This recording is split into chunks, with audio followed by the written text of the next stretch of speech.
Assalamualaikum warahmatullahi wabarakatuh. Selamat sore dan salam damai untuk seluruh peserta yang telah bergabung di acara Bincang Damai dengan tema Menggali Pelajaran Perdamaian dari Suriah dan Afghanistan dari perspektif diplomat dan cendekiawan Indonesia di zona konflik. Perkenalkan, nama saya Muhammad Rehan Fadilah yang akan menemani Anda selama 2 jam ke depan dalam forum reflektif yang diselenggarakan oleh Yayasan Ruang Damai.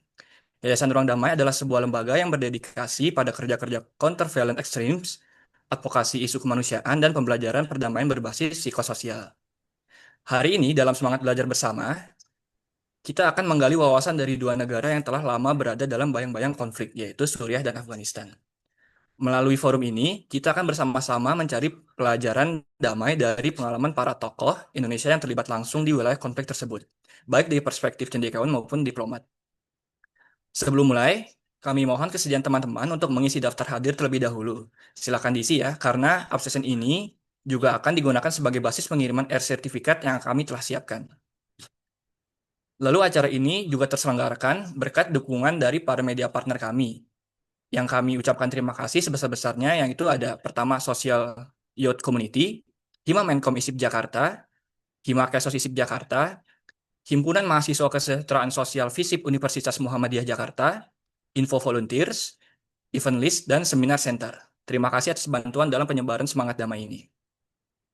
Sebelum kita mulai sesi inti, mari kita simak sambutan dari Direktur Yayasan Ruang Damai, yaitu Bapak Zainal Abidin. Kepada Bapak Zainal dengan hormat kami persilahkan.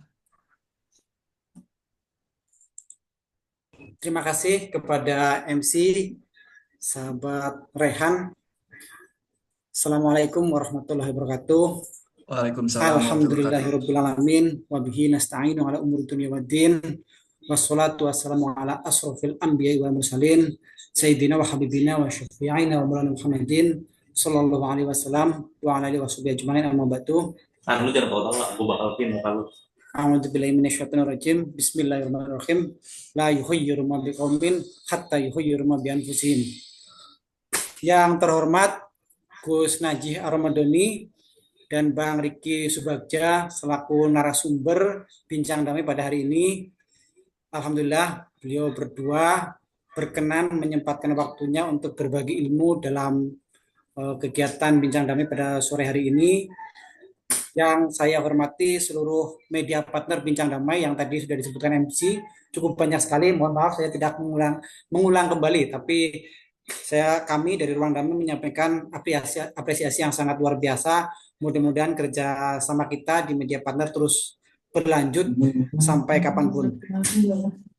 Kemudian teman-teman tim Bincang Damai yang dimotori oleh 7 mahasiswa internship dari ISIP. Ada Farid ini selaku leadernya, ada Najwa, ada Mutia, ada Rehan tadi sebagai MC, ada Sophie, ada Resha, ada Tia, ya ada Tia. Alhamdulillah puji syukur kehadirat Allah Subhanahu wa taala atas berkat rahmat dan hidayahnya kita dapat melaksanakan kembali webinar Bincang Damai pada Jumat sore hari ini dengan tema menggali perjalanan perdamaian dari Suriah dan Afghanistan.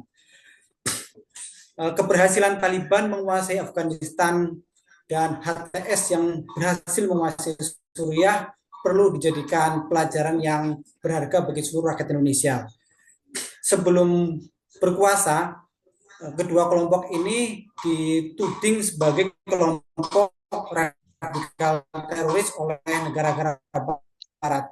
Bahkan Indonesia sendiri juga kedua kelompok ini termasuk adalah kelompok radikal teroris. Namun sekarang mereka berdua bisa berkuasa. Nah ini mungkinkah kelompok yang dicap radikal di Indonesia, katakanlah di Indonesia itu ada Jaida dan berteman baik dengan Taliban, dan ini juga punya banyak irisan ya, punya hubungan baik juga dengan Jabhatun Nusra yang terafiliasi dengan ISIS di Suriah juga, kemudian ada NII, IT dan sebagainya, itu memiliki potensi yang sama dengan Taliban dan HTS, yaitu menguasai NKRI dan menegakkan daulah Islamnya versi mereka. Karena juga Al-Qaeda dan Taliban dan HTS ini kan juga sebagai termasuk induk ya atau afiliasi dari kelompok teror transnasional yang ada di Indonesia itu. Selain itu kita juga perlu belajar dan membangun perdamaian dari kedua negara yang pernah mengalami konflik sangat panjang bertahun-tahun. Nah, Gus Naji ini tahu betul bagaimana bibit-bibit kelompok radikal itu tumbuh, kemudian berkembang, kemudian menjadi besar, dan kemudian menentukan Suriah dan mengorbankan banyak sekali ulama-ulama, rakyat kecil yang tidak berdosa, perempuan, anak, dan sebagainya. Sebetulnya seberapa siap sih pemerintah Indonesia itu menjaga perdamaian ya, yang bisa dibilang alhamdulillah kita sejak merdeka sampai sekarang ini tidak tergoyahkan ideologi Pancasila dengan NKRI-nya, tapi ketika menghadapi gerakan-gerakan radikal kemudian separatis yang berbasis ideologi ini, seberapa kuat sebetulnya. Kita nanti minta perspektifnya Naji yang pernah tinggal di Suriah lama, kemudian sekarang tinggal di Indonesia, dan Bang Riki juga sempat lama tinggal di Indonesia, kemudian sekarang sedang bertugas atau belajar di Afghanistan.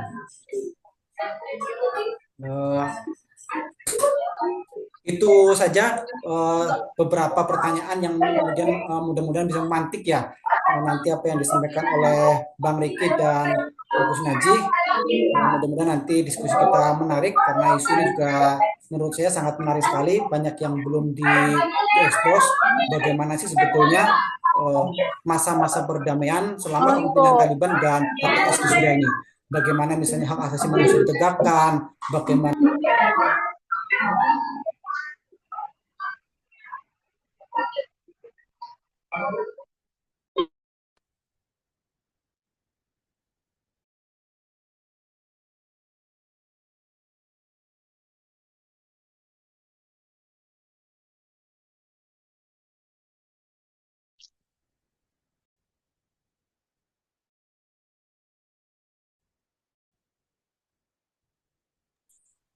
Waalaikumsalam warahmatullahi wabarakatuh. Masuk kok. Terima kasih banyak Pak Zainal atas sambutannya yang penuh makna dan menegaskan kembali pentingnya kerjasama damai di tengah kompleksitas dunia saat ini. Selanjutnya, baik hadirin sekalian, izinkan saya memperkenalkan dua narasumber inspiratif kita hari ini. Yang pertama, narasumber kita adalah Pak Riki Subagja, seorang diplomat muda yang saat ini menjabat sebagai sekretaris ketiga di Kedutaan Besar Republik Indonesia di Kabul, Afghanistan. Izinkan saya juga menyapa beliau. Assalamualaikum, selamat sore Pak Riki. Bagaimana kabarnya hari ini? Waalaikumsalam, sore Mas Rehan. Alhamdulillah baik. Alhamdulillah, masih Pak. Pak Riki Subagja ini seorang diplomat muda. Izinkan saya juga untuk memperkenalkan Pak Riki. Pak Riki merupakan lulusan Ilmu Komunikasi FISIP UI. Beliau juga pernah menempuh studi di Universitas Malaya dan menjalani pelatihan diplomatik di Klingendal Institute di Belanda. Pengalaman beliau mencakup penugasan di Direktorat Informasi dan Media Kemenlu, menjadi atase dalam misi bantuan kemanusiaan Indonesia di Kabul, hingga penugasan diplomatik di Jeddah, Arab Saudi. Melalui pengalaman lapangannya di Afghanistan, termasuk saat masa-masa krisis kemanusiaan, beliau akan membagikan pandangannya langsung tentang rekonstruksi damai dan dinamika diplomatik di wilayah konflik. Lalu yang kedua adalah Dr. Muhammad Naji Armadloni, atau yang lebih akrab dikenal dengan Gus Naji. Izinkan saya menyapa terlebih dahulu. Assalamualaikum, selamat sore Gus Naji. Bagaimana kabarnya hari ini? Waalaikumsalam warahmatullahi wabarakatuh. Terima kasih. Selamat sore. Alhamdulillah baik semuanya. Alhamdulillah Pak. Beliau ini adalah cendekiawan Muslim asal Brebes yang menempuh pendidikan S1 di Universitas Ahmad Kuftaru Damaskus, lalu S2 di UIN Sunan Ampel Surabaya, dan S3 di UIN Syarif Hidayatullah Jakarta. Gus Naji aktif dalam berbagai organisasi, termasuk sebagai Sekretaris Badan Penanggulangan Ekstremisme dan Terorisme di MUI Pusat, serta penulis berbagai buku tafsir kebangsaan, Daulah Islamiyah, dan menggali akar radikal terorisme di Indonesia. Beliau juga mengajar di berbagai kampus dan sering menjadi narasumber dalam forum nasional dan internasional. Selanjutnya, mari kita simak dari paparan materi dari Pak Riki Subagja yang akan membagikan pengalamannya. Kepada Pak Riki, kami persilakan. Baik, sebentar. Baik, Pak. Kalau boleh tahu ini yang datang hari ini itu tim dari Ruang Damai atau publik juga ya? Dari tim Ruang Damai dan juga ada dari publik, Pak. Oke. Baik. Apakah terlihat presentasinya? Sudah, Pak. Baik, sebelumnya terima kasih untuk Pak Zainal dari Ruang Damai. Selamat sore, siang waktu Kabul, Gus Naji. Perkenalkan, kami Riki Subagja dari KBRI Kabul. Terima kasih sudah diundang dalam diskusi pada siang hari ini. Sebetulnya dalam kapasitas kami sebagai diplomat, sebagai praktisi, pada hari ini kami lebih ingin menyampaikan refleksi kami sebagai seorang diplomat yang ditempatkan di tempat daerah berbahaya, kita menyebutnya, di Afghanistan selama hampir 2 tahun. Jadi kami sampai di Afghanistan itu pada 4 Agustus 2023 dan akan menyelesaikan tugas pada bulan Juli 2025. Nah, jadi kalau kita berbicara Afghanistan, kalau boleh mungkin saya ingin mengundang satu atau dua orang. Kira-kira apa sih yang terlintas dalam pikiran teman-teman ketika mendengar Afghanistan gitu? Ada tidak yang berkenan untuk memberikan pendapatnya atau pandangannya?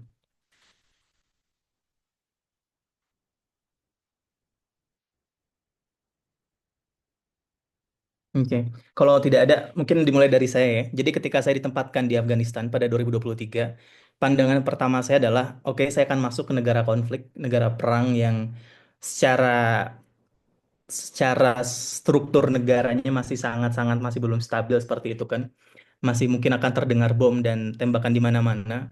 Namun ketika saya datang pertama kali pada Agustus 2023, impresi pertama saya adalah ini mirip tempat saya tinggal di Indonesia, itu di Bandung. Tapi Bandungnya di kabupaten ya.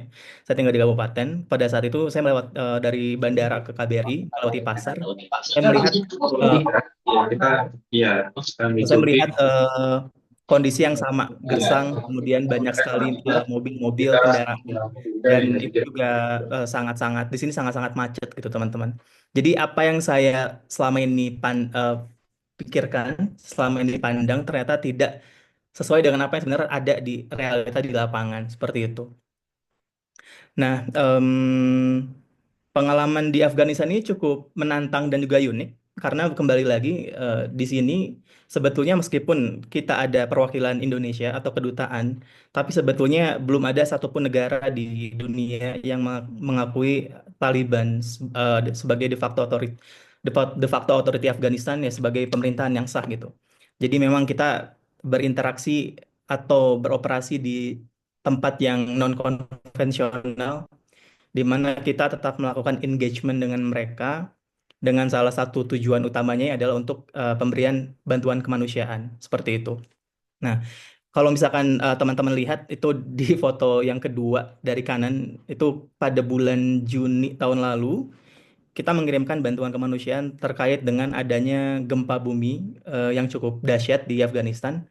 Mengingat di sini kalau ngomongin bangunan itu bangunannya masih belum ada standarnya Bapak-bapak, Ibu-ibu. Jadi masih sangat-sangat tradisional, banyak yang di atas gunung dan lain-lain. Jadi kita memberikan bantuan salah satunya seperti tenda yang kemudian digunakan untuk para korban seperti itu. Lalu juga untuk yang atas itu Bu Menlu, Menlu RI yang periode lalu itu menandatangani dokumen kerjasama dengan Qatar terkait dengan pemberian bantuan beasiswa kepada Afghanistan. Karena mungkin seperti yang teman-teman ketahui, Afghanistan negara yang selama ini kita selalu menyebut 30 atau 40 tahun itu perang dan konflik gitu. Bentar. 30 atau 40 tahun perang dan konflik. Dimulai dari ketika datang Uni Soviet ke Afghanistan, kemudian juga kemudian Soviet keluar dari Afghanistan, ada perang saudara, kemudian muncullah Taliban. Taliban periode pertama itu tahun 96 sampai 2001. Kemudian dari 2021 sampai 2021 Afghanistan diduduki oleh US. Eh, dan pada akhirnya Taliban sebagai de facto authority mengambil alih kekuasaan dari Republik Islam Afghanistan pada 15 Agustus 2021. Seperti itu. Jadi kalau misalkan memang berbicara mengenai Afghanistan, negara yang harga harga perdamaian itu menjadi sangat-sangat mahal dan harga yang harus dibayar oleh masyarakat itu tidak terbayangkan. Jadi kalau misalkan saya pernah membuat satu tulisan. Di situ saya menyampaikan bahwa sebetulnya pemerintah boleh berganti ya, mulai dari zaman pemerintahan sebelum ya kerajaan dari masih dipimpin oleh raja, kemudian menjadi republik, sekarang kemudian menjadi emirat. Sebenarnya satu hal yang tetap adalah rakyatnya. Jadi mau pemerintahan berganti seperti apapun, ya yang tetap tinggal di daerah situ, yang tetap menjadi masyarakat situ, yang tetap menopang Afghanistan. Yang sekarang Afghanistan meskipun sudah dilanda 40 tahun perang dan konflik masih ada adalah masyarakatnya. Seperti itu. Dan ketika berbicara mengenai eh, dampak dari perang, tadi saya sudah sampaikan tidak terbayangkan ya. Ini kalau Bapak Ibu lihat di tengah ini ada foto ya, foto perempuan-perempuan.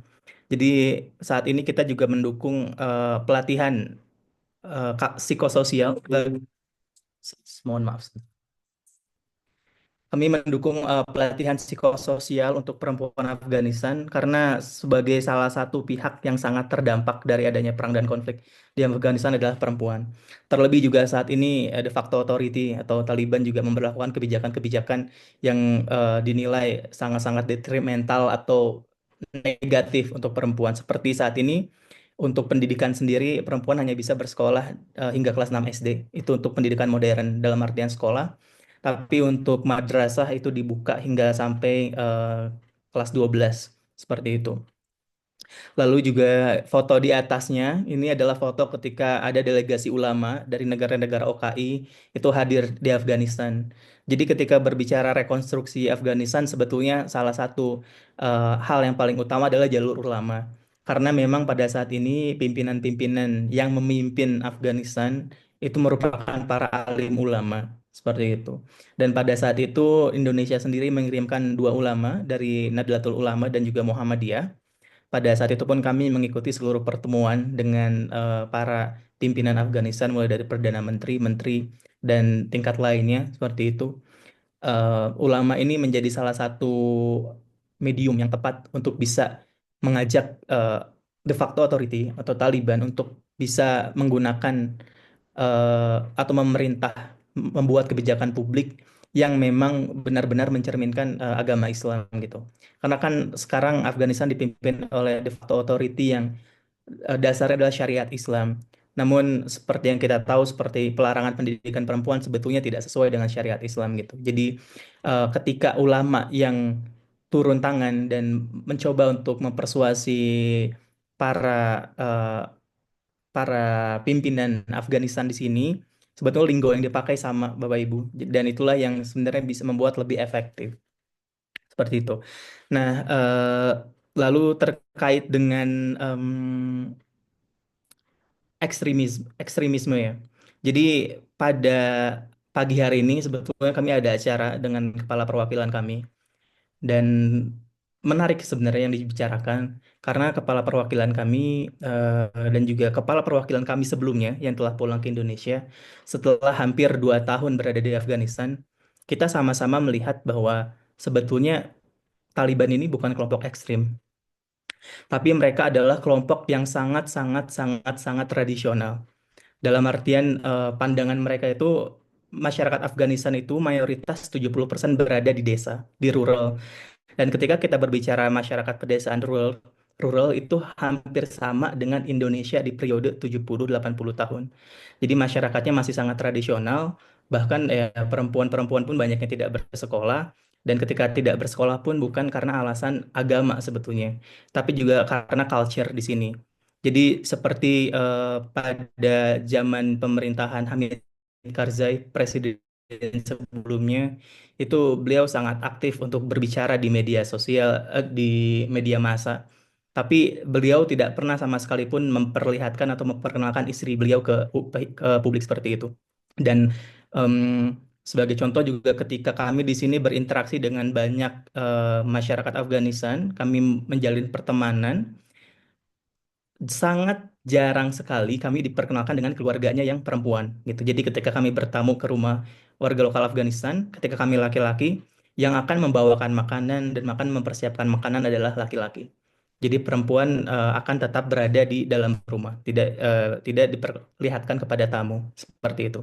Jadi memang masyarakat Afghanistan yang sangat-sangat tradisional inilah yang kemudian pada saat ini berusaha untuk eh, memimpin eh, teman-teman. Jadi kalau misalkan berbicara mengenai kelompok yang saat ini pun mungkin sedikit saya ulas dari yang kami pahami, memang kelompok yang saat ini memimpin adalah Elahir dari rahim perang saudara.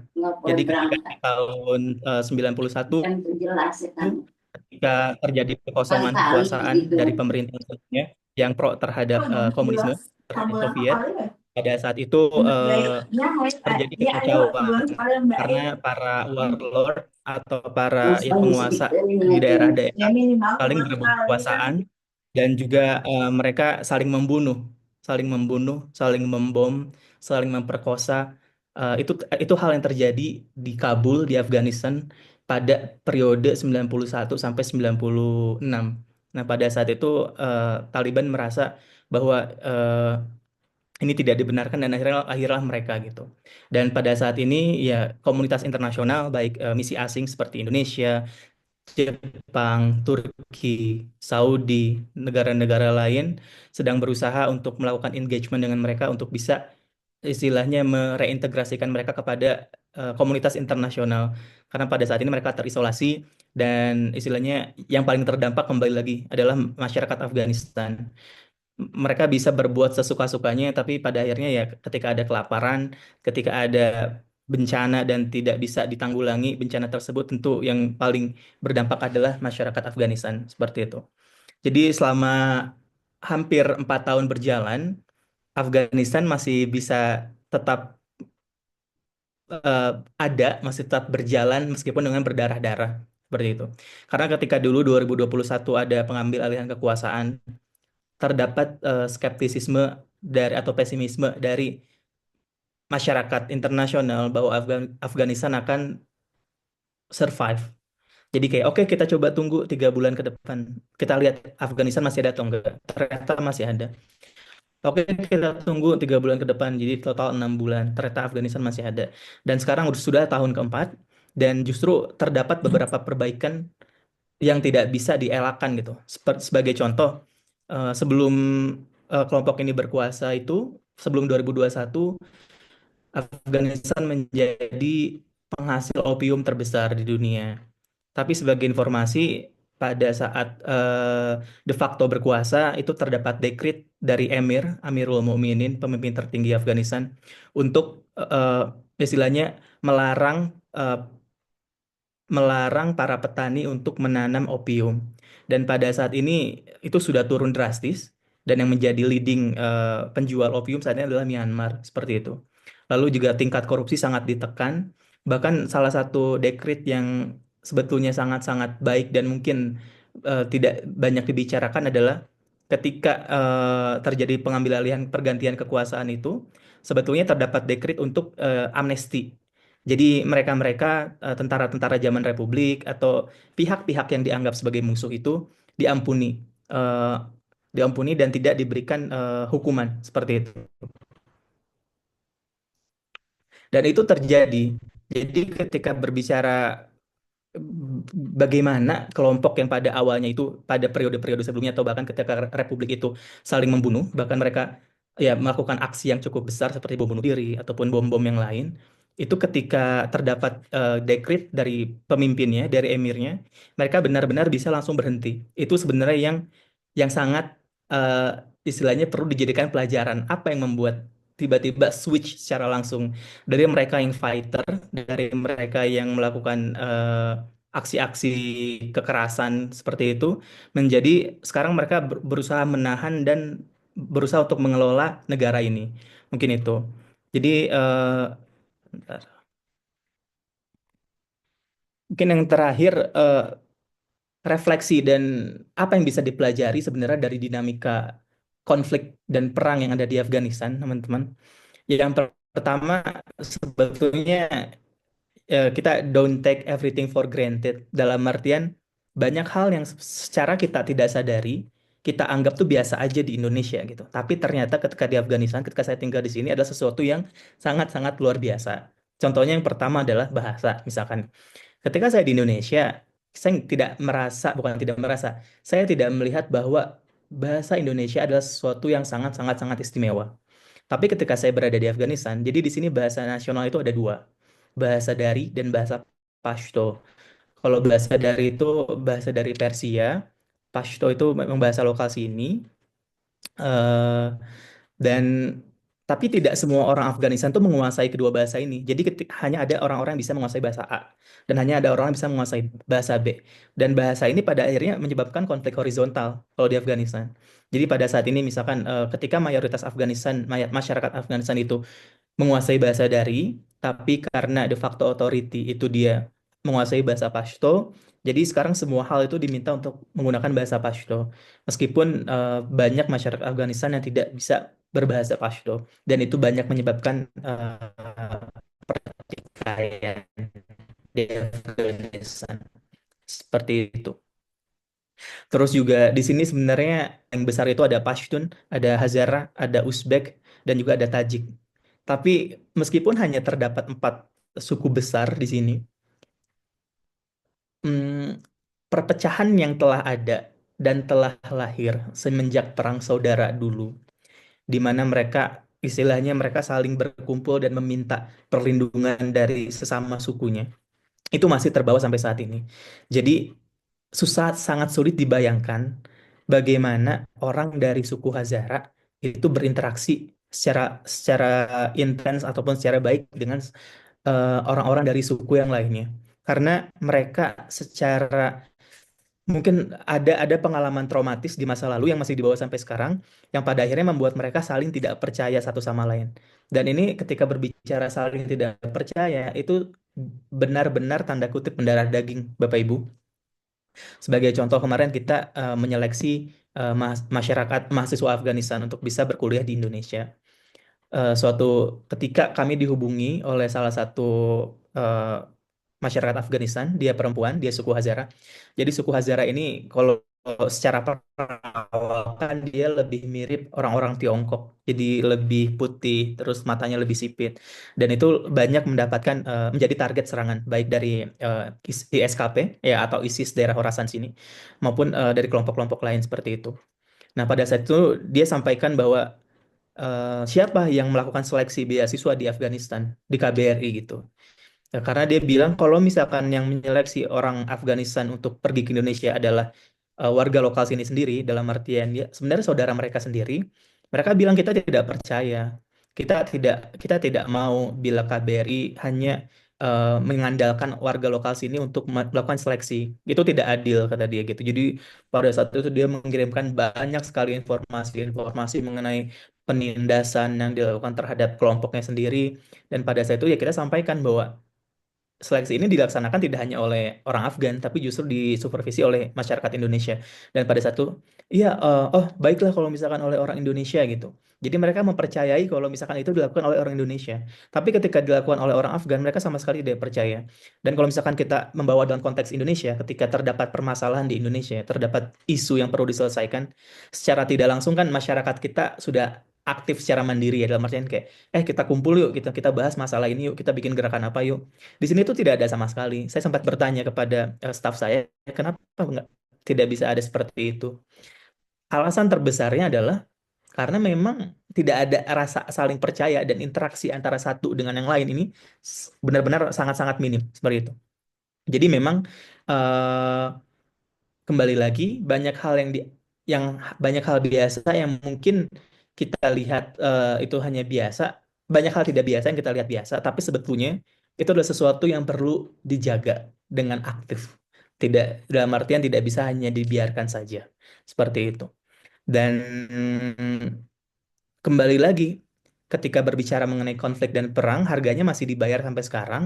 Bahkan anak di sini di Afghanistan sendiri masih banyak sekali orang-orang yang meninggal, khususnya anak-anak yang meninggal karena bahan-bahan peledak atau bom itu tuh yang sebenarnya dia tertimbun di tanah, tapi kemudian ketika anak-anak bermain itu akhirnya meledak. Dan itu bom-bom yang ketika zaman-zaman perang, zaman US ada di sini, zaman Amerika ada di sini, zaman Soviet ada di sini. Dan itu sampai sekarang pun masih belum selesai pembersihan apa ranjau-ranjau yang ada di Afghanistan. Itu hanya salah satu dari banyaknya dampak perang. Dan mungkin terakhir sebelum nanti dilanjutkan oleh Gus Najih, salah satu hal yang menurut saya sangat-sangat krusial adalah pada akhirnya perang 40 tahun di Afghanistan ini melahirkan generasi yang hidup dalam survival mode atau hidup dalam mode bertahan gitu. Sebagai contoh, ketika kita bekerja sama dengan masyarakat lokal, mereka itu sangat sulit untuk bisa melakukan perencanaan terhadap kegiatan. Mereka tuh sangat bisa mengeksekusi, tapi mereka tuh tidak bisa untuk merencanakan apa yang mau dilakukan dengan baik. Bagaimana cara melakukannya? Seperti itu. Karena selama ini yang mereka tahu adalah instingnya adalah bertahan hidup. Bagaimana caranya besok bisa tetap hidup, bisa tetap makan.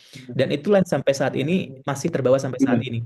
Dan mindset itu sangat sulit untuk diubah karena itu butuh puluhan tahun dan tidak bisa hanya dilakukan intervensi oleh contoh taruhlah satu institusi atau satu organisasi karena membutuhkan kerjasama untuk dalam sebuah ekosistem kayak gitu. Mungkin itu saja dari saya. eh, Kalau boleh, Afghanistan mayoritas masih pemberian bantuan kemanusiaan. Kita mendorong mereka untuk saling berbicara. Sebagai contoh yang atas itu ada kunjungan dari masyarakat Afghanistan pada saat itu ke Indonesia untuk berbicara mengenai masa depan Afghanistan. Kita membantu perempuan yang terdampak. Ini kunjungan ulama, kemudian juga kerjasama dengan organisasi kerjasama Islam. Kita memberikan bantuan seperti itu saja. Nanti kalau ada yang ingin ditanyakan atau diperjelas bisa ditanyakan di sesi tanya jawab. Terima kasih. Oke, terima kasih Pak Riki atas pemaparannya yang penuh insight dan memberikan kita gambaran langsung tentang diplomasi damai di medan yang bagian sana. Baik, selanjutnya mari kita simak dari pemaparan dari Gus Najih yang akan memberikan pengalaman atau hal-hal yang lainnya. Untuk sesi ini juga akan dibantu oleh moderator kami yaitu Mas Renaldi. Mas Renaldi dan Gus Najih kami persilahkan.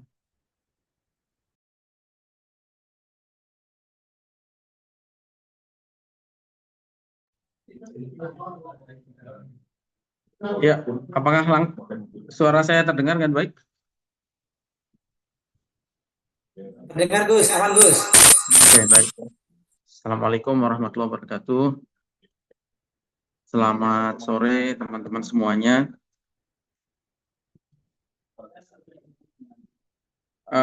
Teman-teman ruang damai yang saya hormati dan Pak Riki, terima kasih atas kesempatan pada sore hari ini. Ya, saya langsung saja ya menyambung apa yang pembahasan terkait dengan tema pada sore hari ini, yaitu bagaimana mendiskusikan atau menggali pelajaran perdamaian dari dua negara konflik yang yang mengalami konflik sangat panjang, ya, yaitu Suriah dan Afghanistan. Tadi Pak Riki sudah cerita tentang Afghanistan dan saya ingin melengkapi dengan cerita Suriah, ya.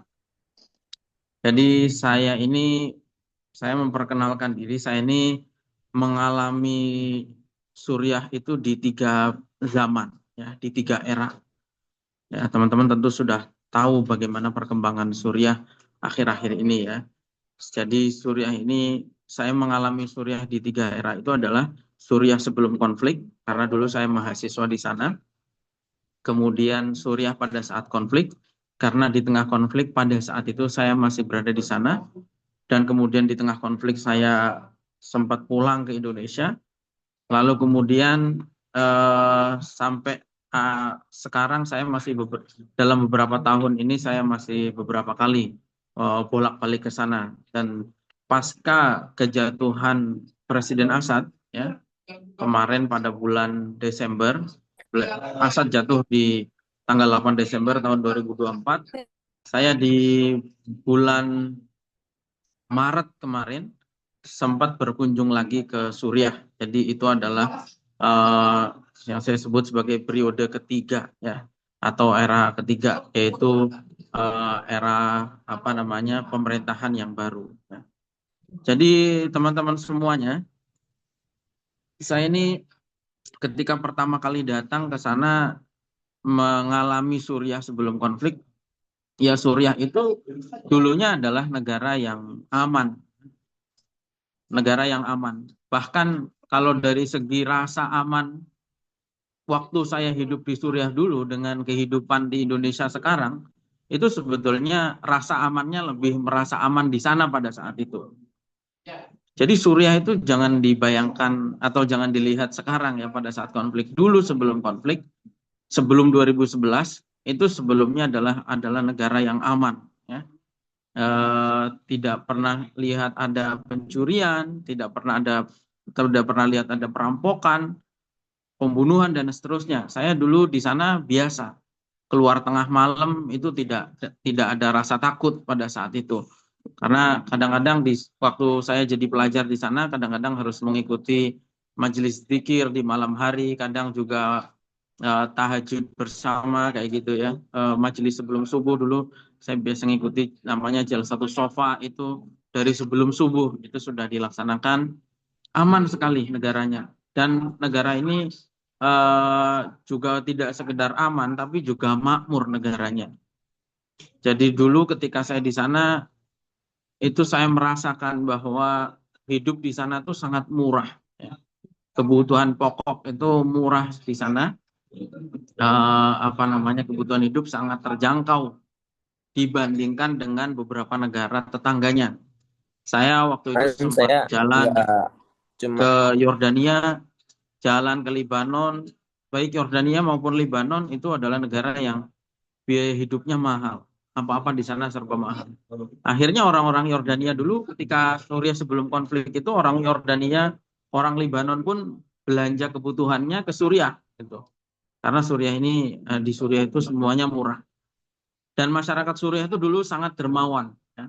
Saya ini termasuk orang yang merasakan langsung bagaimana dermawannya, merasakan kebaikan langsung ya dari orang-orang Suriah dulu. Bagaimana dermawannya masyarakat ya. Dulu saya itu sebagai pelajar ketika habis sholat jamaah ya kayak gitu, nyandar di tiang masjid itu itu orang selesai sholat itu lihat kita pelajar duduk entah sambil baca Al-Quran atau zikir, itu orang-orang itu nyisipin uang ke saku kita kayak gitu. Orang dermawan di sana itu. Negara ini dulu juga negara yang tidak punya hutang ya. Negaranya bukan negara kaya tapi makmur lah, merata gitu. Karena kan negara sosialis ya. Yang prinsipnya itu adalah sama rasa sama rata ya. Dulu Human Development Index-nya di atas Indonesia. Dan menggambarkan bagaimana sejahteranya masyarakat Suriah pada saat itu ya, salah satu indikatornya bisa kita lihat bahwa pada saat sebelum konflik itu PMI atau tenaga kerja Indonesia yang umumnya perempuan ya, ART di Suriah pada saat itu ada 12.000 orang ya. Jumlah yang sangat banyak. Jadi 12.000 warga negara Indonesia itu menjadi ART di Suriah. Padahal untuk mendatangkan ART itu biayanya juga sangat besar ya, sekitar $8.000 pada saat itu. Mungkin 120-an juta lah bayar sampai untuk bisa dapat ART itu. Itu belum menghitung ART yang dari negara lain, dari Filipina dan sebagainya. Artinya masyarakatnya ekonominya mampu. Tetapi sebagaimana kita tahu, itu semua tinggal kenangan. Ya. Sekarang sejak 2011 Suriah itu sudah menjadi negara yang bisa dikatakan sebagai failed state atau negara gagal ya. Dan kita bisa sebut masalah Suriah ini sebagai salah satu krisis yang terburuk di abad 21 ini ya. Di samping beberapa negara, tentu sekarang Palestina juga mengalami krisis yang sangat buruk ya. Suriah juga termasuk negara yang mengalami krisis yang multidimensi, krisis keamanan, krisis ekonomi, krisis sosial, krisis energi dan lain sebagainya ya. Setelah 14 tahun konflik, itu dampaknya luar biasa, kerugiannya luar biasa. Jutaan orang meninggal, cacat ya, kehilangan pekerjaan, kehilangan tempat tinggal. 2/3 penduduknya statusnya adalah pengungsi di banyak negara ya. Saya tinggal kebetulan di Ciputat, dan di Ciputat ini saya melihat selain ada pengungsi-pengungsi Afghanistan, para pencari suaka, dan Somalia, beberapa negara itu juga dari Suriah ya. Beberapa. Kalau kita lihat penjual kebab itu mungkin sebenarnya mereka orang Suriah yang sedang mencari suaka ya. Kota-kota dan banyak kisah tragis ya terkait pengungsi ini. Mungkin teman-teman pernah lihat ada anak usia 5 tahun yang terdampar di pantai Mediterania misalnya ya waktu itu, di mana dia pergi bersama dengan keluarganya untuk ke Eropa, tapi kemudian kapalnya terbalik di tengah laut karena ditumpangi di luar kapasitasnya ya. Kotanya sekarang Suriah ini sudah kota-kota di Suriah itu menjadi kota mati. Mungkin hanya Damaskus yang masih hidup ya, tetapi banyak kota yang dulu kota yang ramai itu sekarang sudah rata dengan tanah ya. Teman-teman bisa googling bisa googling lah kota-kota mati di Suriah ya. Sudah tinggal puing-puing, sudah tinggal besi dan puing-puing saja yang tersisa gitu. Saya setiap ke sana juga saya sempatkan keluar kota melihat perkembangan banyak sekali gedung-gedung yang sudah rata dengan tanah. Saya membayangkan dulunya ini adalah wilayah yang sangat padat, kota yang besar, tapi sekarang sudah menjadi kota mati ya akibat konflik yang berkepanjangan ini. Kelaparan di mana-mana ya. Bahan pangan tidak ada karena Suriah karena tidak ada yang bisa menyuplai makanan pada saat konflik itu. Suriah juga diembargo oleh internasional ya, sehingga ya kelaparan terjadi di mana-mana, dan itu bahkan sampai hari ini masih banyak masyarakat Suriah yang menderita kelaparan karena bahan suplai yang tidak ada dan uangnya juga tidak ada ya. Bagaimana orang tidak bekerja ya selama perang, menjadi pengungsi sangat sulit ya. Dan jutaan anak juga tidak bisa sekolah ya. Jangankan untuk sekolah ya, orang tuanya mau bekerja pun sulit ya, tidak ada listrik. Sampai sekarang saya pergi ke Suriah terakhir pada bulan Maret kemarin, itu listrik hanya nyala 2 jam. Itu. Dan tidak hanya listrik, BBM-nya juga tidak ada. BBM harus dibeli di Lebanon. Ya, harus ke luar negeri untuk beli bensin. Seperti itu.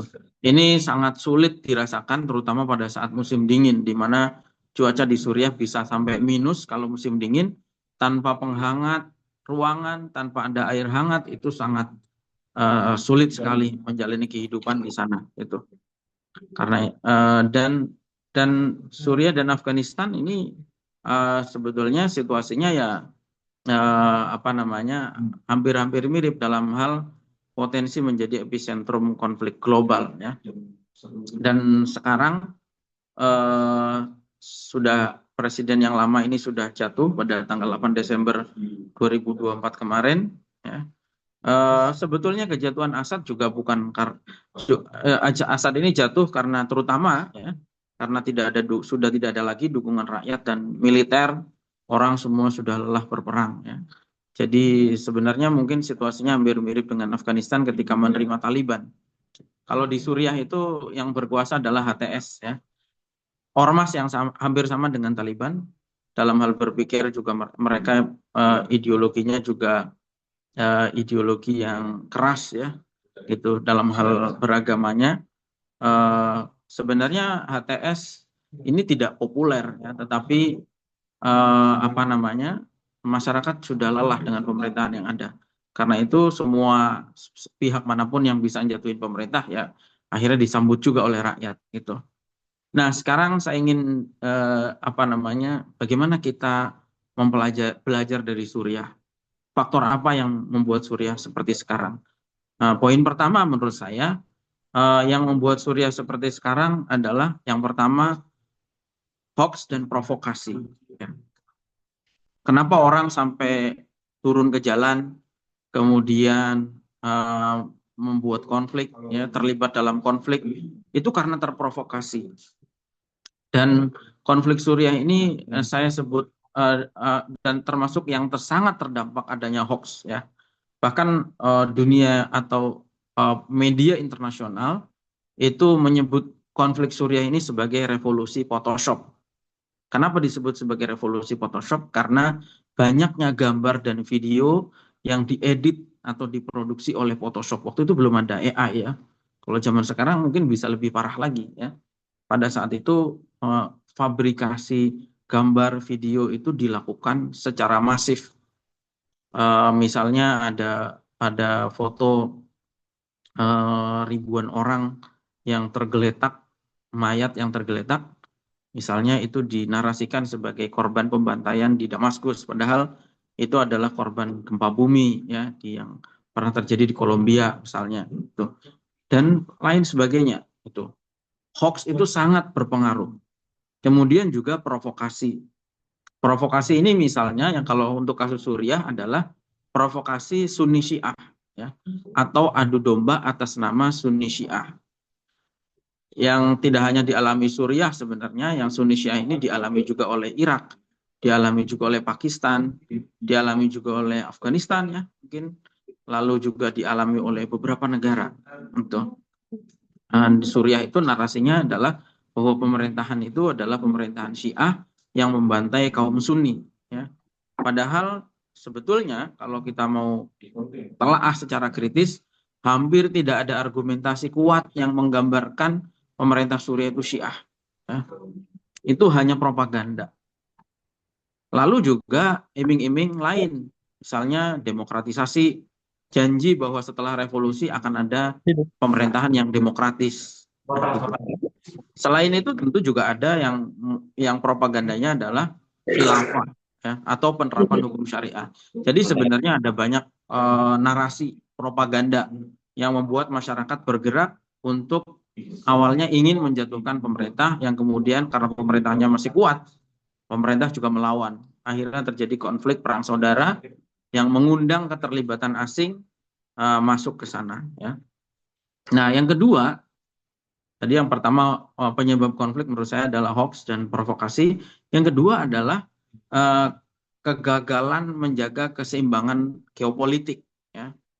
Suriah itu adalah, sebagai informasi buat teman-teman, Suriah ini adalah negara yang dalam kebijakan politiknya anti terhadap Barat, ya, dan anti terhadap Israel.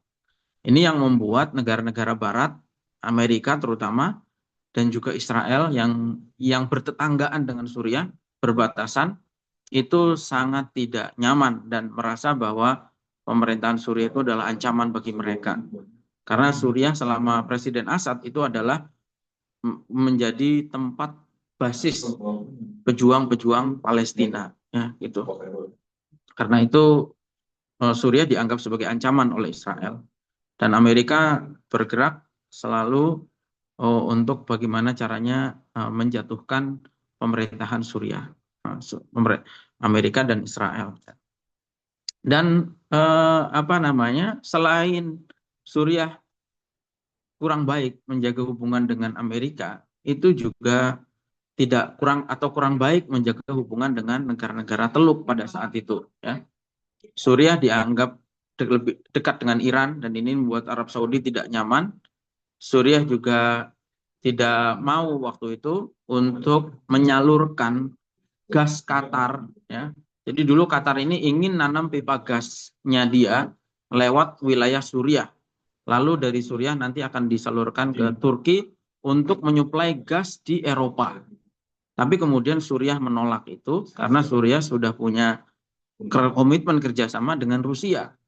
sebelumnya Rusia adalah penyuplai gas untuk Eropa, ya, sehingga itu tidak dipenuhi, keinginan Qatar ini tidak dipenuhi oleh Suriah, dan ini membuat Qatar, Arab Saudi, Uni Emirat itu marah kepada Suriah. Padahal itu negara-negara tadi itu adalah negara-negara kuat di regional Timur Tengah, negara kaya dan kuat, ya, itu. Lalu kemudian yang ketiga adalah perkembangan radikalisme dan terorisme internasional. Ya, kalau kita lihat kehancuran di Suriah itu tidak lepas dari kehadiran banyaknya milisi. Ya. Kalau teman-teman dengar jumlahnya mungkin akan kaget. Jadi di Suriah itu ada 171 kelompok milisi yang berperang di sana. Jadi perang ini sangat kompleks, melibatkan aktor-aktor global, Amerika, Rusia, melibatkan aktor regional, Arab Saudi, Qatar, Uni Emirat, Turki, Israel, Iran, ya, melibatkan aktor-aktor lokal karena banyak sekali milisi-milisi yang ada di sana. Yang teman-teman sering dengar, yang pasti ISIS tentu saja ya. ISIS kan Islamic State of Iraq and Syria, ya, di Syria. Jadi basisnya di Syria. ISIS ini sampai ke negara kita di Indonesia itu basisnya di Syria. Ibu kotanya di Raqqa, ya, wilayah Suriah. Dulu tempat saya mandi di Sungai Furat dulu di Raqqa, ya. Itu pada saat konflik menjadi ibu kota ISIS, ya. Itu wilayah Suriah. Lalu di sana juga selain ISIS ada aktor milisi yang lain yang besar, yaitu milisi Al-Qaeda, ya. Al-Qaeda ini dulu berangkatnya dari Al-Qaeda Irak, ya, Akab Al-Qaeda Peninsula, ya. Lalu kemudian atau AKI Al-Qaeda Irak, lalu kemudian membentuk Jabhatun Nusrah, dan yang terakhir bertransformasi sejak 2016 menjadi Hayat Tahrir Syam atau HTS, yang sekarang berhasil mengambil alih kekuasaan dari pemerintahan Assad, ya. Lalu kemudian juga ada milisi-milisi yang afiliasinya adalah Ikhwanul Muslimin atau IM, yaitu milisi FSA, Free Syrian Army atau Jaisul Hur, ya. Kemudian masih ada banyak milisi-milisi etnik seperti milisi Kurdi, ya. Teman-teman mungkin dengar SDF, Syrian Democratic Force, itu adalah milisi yang basisnya adalah kesukuan dari orang-orang Kurdi. Masih ada milisi lain yang sifatnya kesukuan, lebih banyak lagi, ya. Ada juga yang Druze, ya, misalnya gitu. Dan milisi-milisi yang lain yang jumlahnya 171 itu. Jadi jangan membayangkan Suriah ini konflik antara dua pihak, tapi melibatkan banyak sekali pihak yang satu sama lain juga saling bukan berkoalisi, ya, saling menyerang. Nah, yang keempat, jadi itu radikalisme dan terorisme transnasional. Yang keempat, penyebab kenapa pemerintahan di sana jatuh dan terjebak pada konflik berkepanjangan, itu adalah karena pemerintahan yang korup dan tidak adil, ya. Karena memang pemerintahan ini banyak memberikan kue-kue ekonomi kepada kroni-kroninya, ya, kepada keluarganya, gitu. Dan yang terakhir menurut saya adalah pendekatan yang militeristik, ya, pendekatan yang militeristik. Pendekatan militeristik ini pendekatan yang identik dengan pamer kuasa, superioritas, dan kekerasan, ya. Ketika ada persoalan diselesaikan secara militer. Nah, ini yang membuat salah satu yang menjadi faktor konflik ini, ya. Dan itu beberapa hal, ya. Sekarang pelajaran apa yang bisa kita ambil? Menurut saya pertama karena Suriah ini adalah salah satu faktor konfliknya adalah hoax dan provokasi. Karena itu kita di Indonesia harus punya ketahanan digital. Masyarakat kita jangan mudah menelan informasi yang belum tentu benar, ya. Ketahanan digital ini adalah penting, ya. Tidak kalah yang sama pentingnya, ya, ketahanan digital ini yang sama pentingnya dengan ketahanan senjata. Percuma senjatanya canggih tapi masyarakatnya mudah terbawa arus, misalnya gitu, ya. Karena itu ketahanan digital ini penting, ya. jangan mudah terprovokasi atau terbawa arus. Ya. Lalu kemudian yang kedua, kita juga sebagai negara harus bisa menjaga keseimbangan geopolitik. Ya. Makanya kita harus menjaga bandul atau pendulum itu tetap di tengah. Ya. Dan itu sesuai dengan doktrin kebijakan politik luar negeri Indonesia yang bebas aktif. Ya, gitu.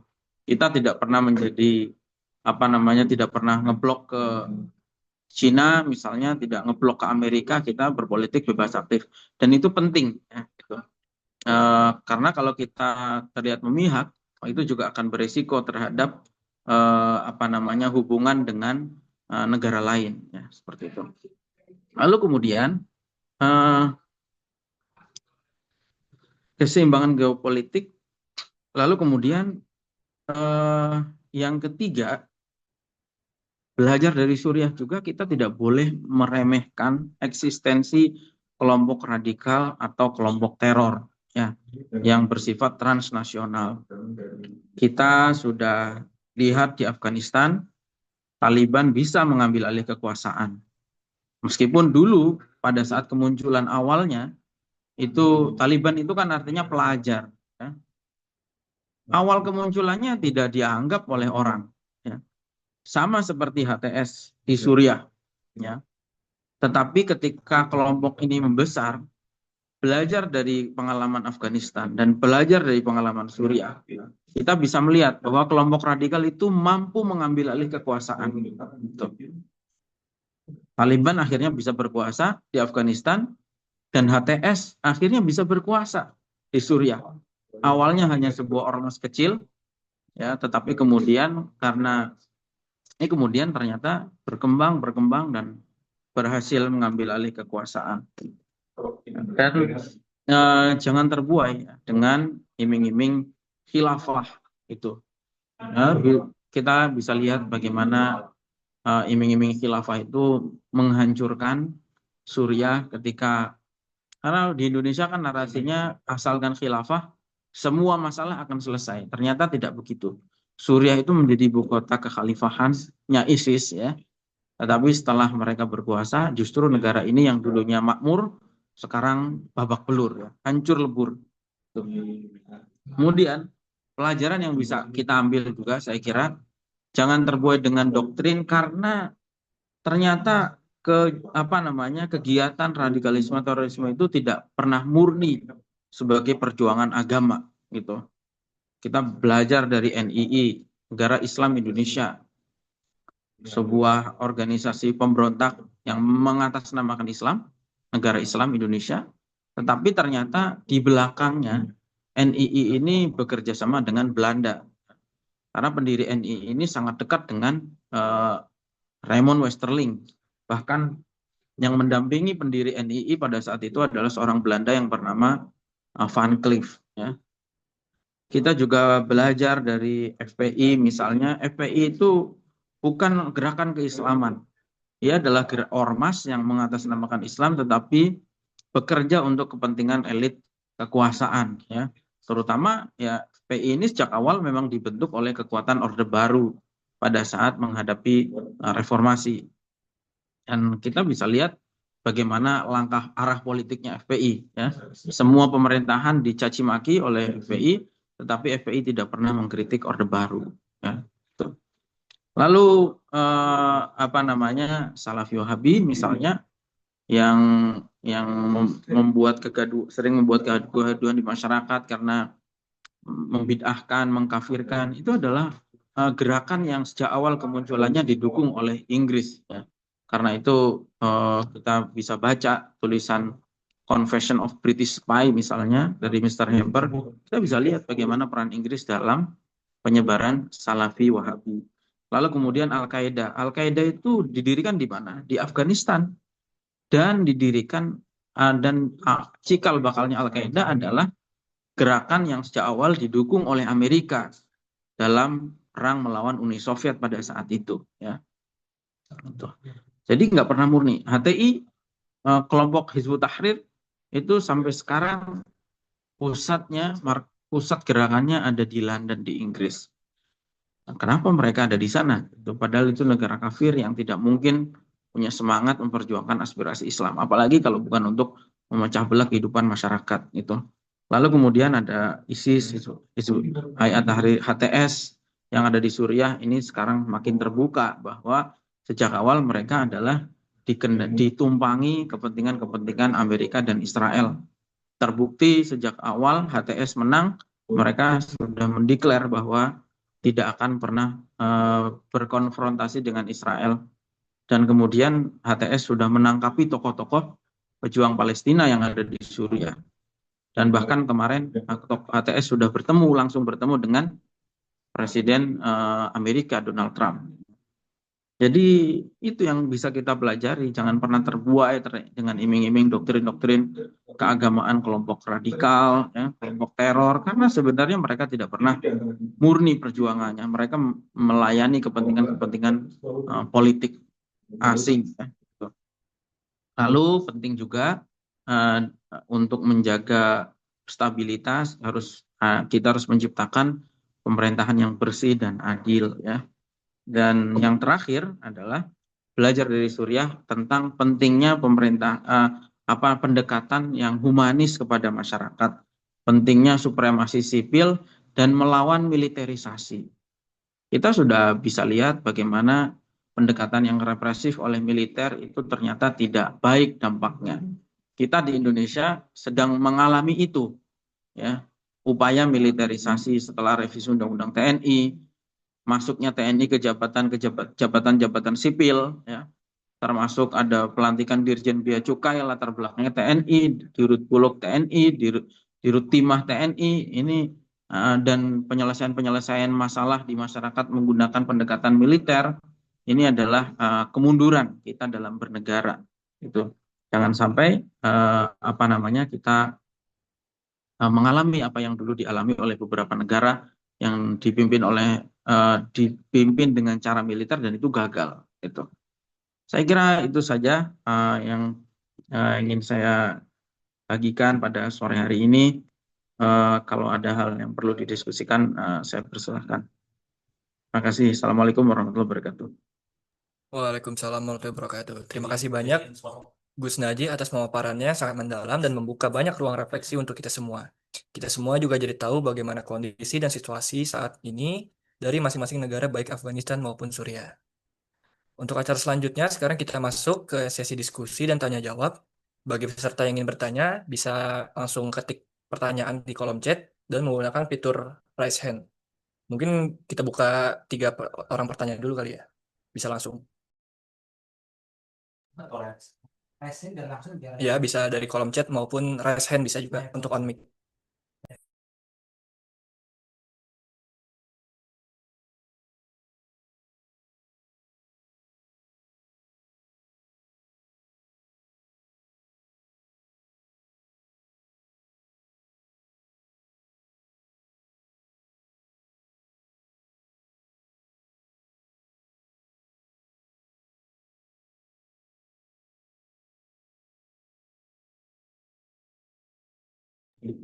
Suaranya tidak kedengeran karena mute semua ini. Oh iya Pak, halo selamat sore Pak. Oke, untuk Saudara Santika Melani, bisa langsung diberikan pertanyaannya.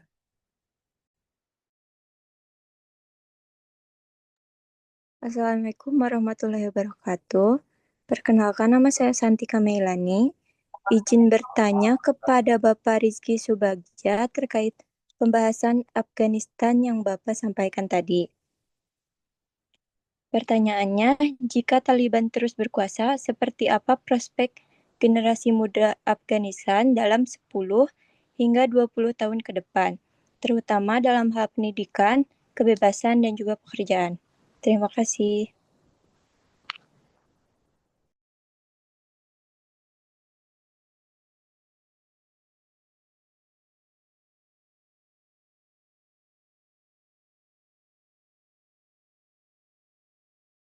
Baik, untuk penanya kedua bisa dari Saudara Sofwan, bisa boleh langsung diberikan pertanyaannya. Ya. Selamat sore, Assalamualaikum warahmatullahi wabarakatuh. Saya izin Waalaikumsalam bertanya, warahmatullahi wabarakatuh. Pertama untuk semua Bapak narasumber, kaitannya kita menyoroti dampak di Afghanistan kayak Pak ya. Kan ini perang berkepanjangan Pak. Bagaimana Pak tentang narasi genosida dalam perang Afghanistan ini dibentuk dan diperdebatkan Pak di media lokal maupun internasional. Lah, apakah ini terutama Mahkamah Pidana Internasional ICC ini kan merespon dugaan genosida di Afghanistan. Lah, atau ini apakah ada dalang Pak aktor yang diduga terlibat dalam tindakan genosida terkait perang mereka ini dalam konflik tersebut? Karena kan ini membuktikan ada indikasi atau bukti yang menunjukkan ini perang yang berkepanjangan Pak selama di Afghanistan itu. Terima kasih Pak. Wassalamualaikum warahmatullahi wabarakatuh. Waalaikumsalam warahmatullahi wabarakatuh. Baik, untuk pertanyaan ketiga, saya izin bacakan dari Saudara Tavia. Bagaimana generasi diplomat dan cendekiawan muda Indonesia mempersiapkan diri menghadapi lanskap konflik global yang merubah cepat dan bagaimana Indonesia bisa mengambil posisi strategis di tengah tarik-menarik kepentingan antara Amerika Serikat, Rusia, dan Cina dalam konflik ini? Kurang lebih seperti itu pertanyaannya, Pak. Baik, untuk Pak Riki ataupun Gus Naji bisa langsung dijawab pertanyaannya.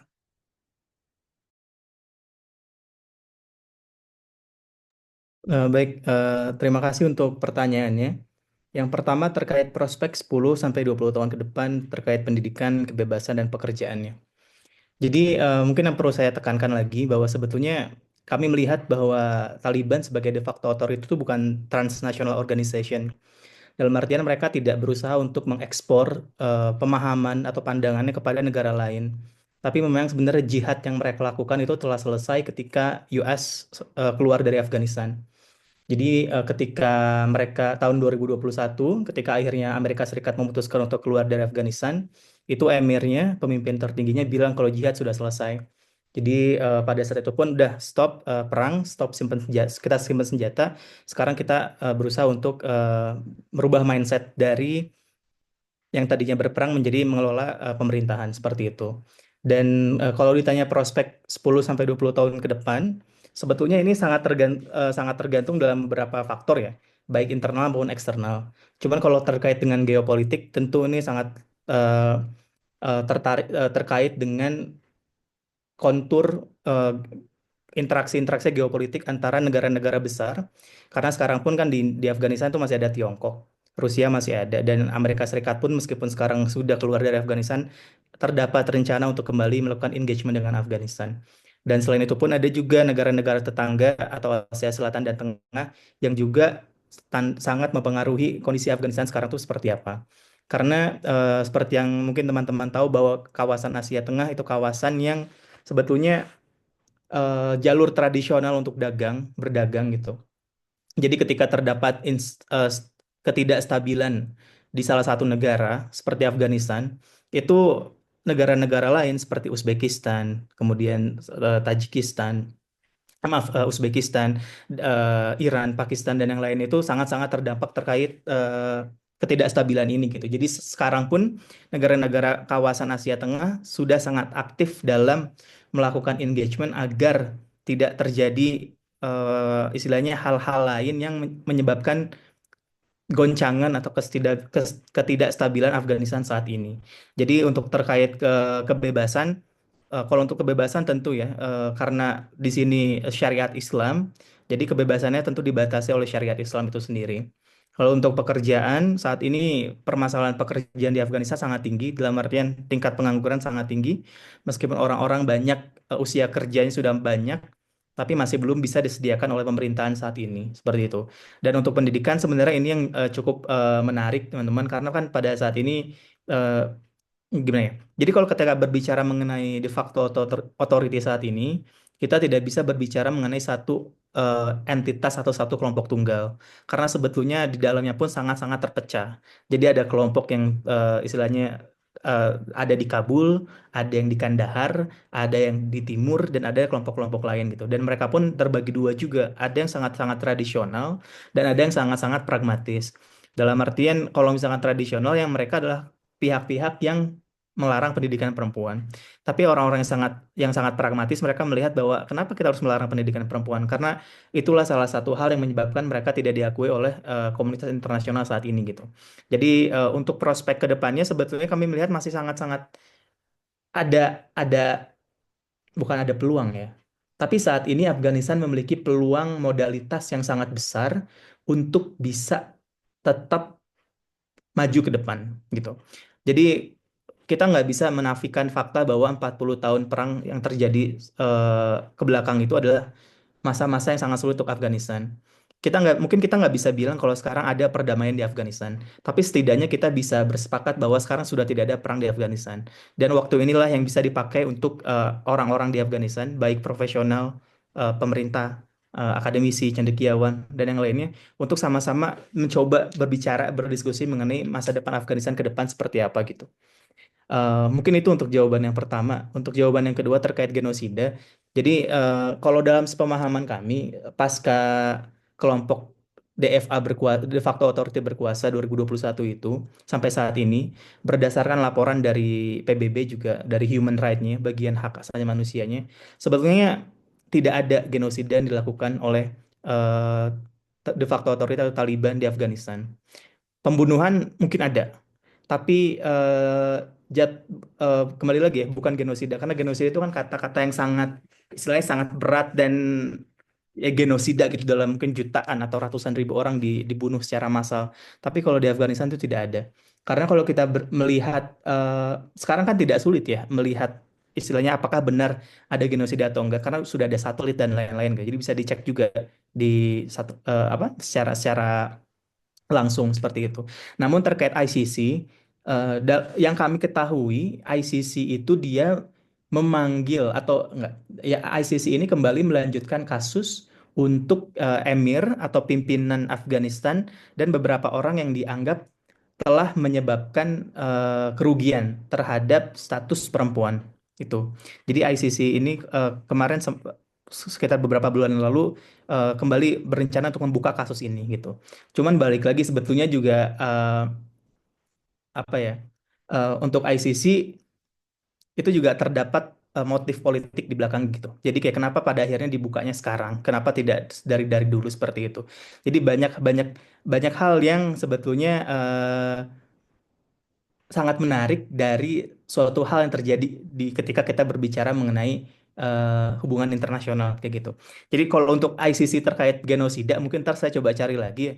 Cuman untuk ICC yang saya tahu itu adalah ICC yang melanjutkan kasus pembukaan kembali kasus untuk pemimpin Afghanistan itu emirnya dan juga beberapa pimpinan lainnya seperti itu. Tapi yang menarik juga bukan pemerintahan Inggris. Jadi ketika dulu Amerika datang ke Afghanistan selama 20 tahun, itu kan mereka membentuk pasukan ya dari berbagai eh, negara, khususnya NATO dan beberapa negara seperti Singapura, Malaysia, dan lain-lain. Nah, di situ ada juga UK, United Kingdom. Sekarang itu di UK terdapat rencana untuk menyelidiki adanya dugaan kasus pembunuhan yang sangat, ya istilahnya apa namanya ya? Pembunuhan yang tidak memperhatikan hak asasi manusia gitu. Jadi pembunuhannya benar-benar memang itu disengaja, anak-anak dibunuh, orang-orang dibunuh dan itu dilakukan oleh tentara Inggris. Dan itu sedang ramai sekarang di Inggris, di United Kingdom untuk kembali membuka dugaan keterlibatan tentara Inggris terhadap kalau tidak salah sih extrajudicial killing di Afghanistan itu. Dan nomor yang ketiga terkait mempersiapkan diri ke depan, sebetulnya mungkin banyak caranya. Cuman yang saya terpikir selama ini cuma salah satunya adalah baca, membaca teman-teman. Jadi saya pernah bertanya kepada Menteri Luar Negeri periode periode sebelumnya itu Pak Hasan Wirayuda. Gimana sih sebenarnya cara untuk diplomat, karena saya diplomat sendiri, mempersiapkan masa depan tanpa kita melupakan masa lalu gitu. Karena kan sebetulnya banyak pengalaman-pengalaman yang bisa dipelajari untuk dijadikan pelajaran ke depan. Seperti contoh misalkan pengalaman Indonesia di Timur Leste atau pengalaman Indonesia ketika menangani konflik di Aceh seperti itu. Nah, bagaimana caranya agar kita tuh well informed atau mendapatkan pengetahuan mengenai hal itu agar bisa bergerak ke depan untuk melanjutkan hal yang sudah ada. Dan Pak Pak Hasan pada saat itu bilang baca, kata dia, membaca. Jadi dan kalau kita mengartikan lebih jauh, sebenarnya membaca itu tidak bisa disempitkan hanya dari sebuah buku, teman-teman. Jadi membaca juga, kalau teman-teman senang ya menonton film gitu, senang berdiskusi, senang bertemu orang, sebetulnya membaca atau ikro atau belajar itu bisa dilakukan dalam banyak cara sih. Cuman kalau semakin istilahnya mendalami atau mempelajari hal-hal seperti hubungan internasional, membaca itu menjadi sebuah kewajiban. Dan itu nggak bisa diiniin apa? Tidak bisa ditukar sama apapun. Mungkin itu saja. Mungkin izin ditambahkan oleh Gus Najib. Terima kasih. Oke, baik, terima kasih. Mungkin bisa ditambahkan dari Gus Naji terkait 3 pertanyaan tersebut. Silakan Pak Naji.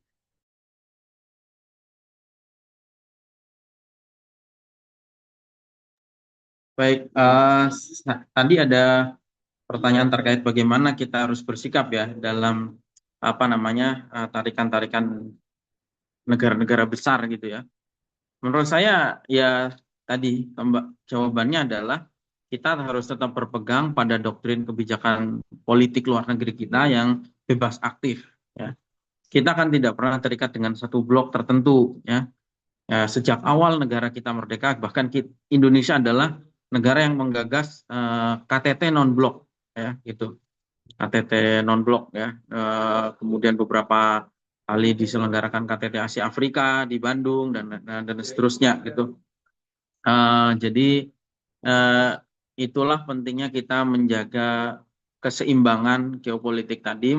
Pendulumnya harus tetap di tengah, jangan terlalu dekat dengan Amerika, juga jangan terlalu dekat terhadap China. Sekarang kan setidaknya rivalitas antara dua negara ini kan ya, China dan Amerika. Kita jaga keseimbangan itu sebisa mungkin. Misalnya peluang investasi tetap kita biarkan kepada kedua negara ini ya. Kita tidak terlalu dekat dengan satu pihak ya. Tidak, apalagi mendiskriminasi pihak yang lain. Jangan sampai kita terjebak pada rivalitas negara-negara besar ini gitu. Beberapa negara itu dilihat oleh internasional, misalnya India ini sudah banyak pengamat internasional mengingatkan jangan sampai India dipakai oleh Amerika untuk menghantam Cina gitu misalnya gitu. Nah seperti itu. Apalagi kita ini kan apa namanya ibarat apa ya? Ada pepatah itu dua gajah bertarung ya. Jadi jangan sampai kita ada di apa namanya jadi korban di tengah-tengah itu. Kita harus jaga keseimbangan, tidak terlalu ke kanan, tidak terlalu ke kiri. Itu yang membuat kita bisa bebas untuk apa namanya manuver misalnya ya. Mungkin beberapa hal yang perlu dievaluasi, misalnya apakah sudah tepat Indonesia gabung dengan BRICS misalnya, gitu. Nah ini kalau kita dianggap terlalu dekat dengan musuh-musuh Amerika, ini juga tidak baik ya gitu. Saya teman-teman yang di hubungan luar negeri mungkin ingat Henry Kissinger pernah bilang bahwa bermusuhan dengan Amerika itu berbahaya, tapi menjadi teman Amerika itu juga fatal. Jadi harus seimbang gitu. Dulu Pak Harto dekat dengan Amerika di awal kepemimpinannya, tapi ketika mulai menjaga jarak dengan Amerika, Pak Harto akhirnya dijatuhkan juga. Bung Karno juga dulu begitu. Bung Karno terlalu dekat dengan Uni Soviet pada saat itu. Bahkan pesawat-pesawat Indonesia Alutista dulu, kapal selam, pesawat tempur dulu didapat dari Uni Soviet, ya dijatuhkan juga oleh Amerika gitu. Nah, dulu jadi saya kira untuk menjaga stabilitas di dalam negeri ya tentu penting memperkuat menjaga keseimbangan dan memperkuat diplomasi. Contoh kasus misalnya instabilitas yang terjadi di Papua gitu.